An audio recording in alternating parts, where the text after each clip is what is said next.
Hi అండి. అందరూ ఎలా ఉన్నారు? బాగున్నారా? నేను కూడా చాలా బాగున్నానండి. ఇవాళ లంచ్‌లోకి ఏం ప్రిపేర్ చేద్దాము ఏంటి అనైతే నాకు ఆలోచన వచ్చింది. ఎందుకు ఆలోచన వచ్చిందంటే ఇవాళ పిల్లలకి స్కూల్ లీవు, హస్బెండ్‌కి లీవ్ కాబట్టి. సో, ఇంక నా బుర్రలోకి ఆలోచన ఏమొచ్చింది అంటే కొబ్బరి పాలతో రైస్ చేస్తే సింపుల్‌గా ఉంటుంది. చాలా టేస్ట్‌గా కూడా చేసుకొని తినొచ్చు అనిపించింది.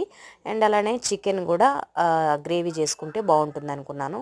సో, చూస్తుంటే మీకు రైస్ ఎంత బాగుందో, తింటుంటే కూడా అంత టేస్ట్‌గా ఉంది ఫ్రెండ్స్ నిజంగా.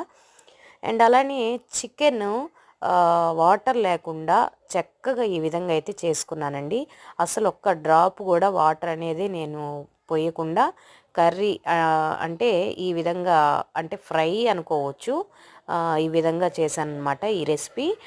రైస్‌లోకి కొబ్బరి పాల రైస్‌లోకి ఈ గ్రేవీ అనేది సూపర్ అండి. సూపర్!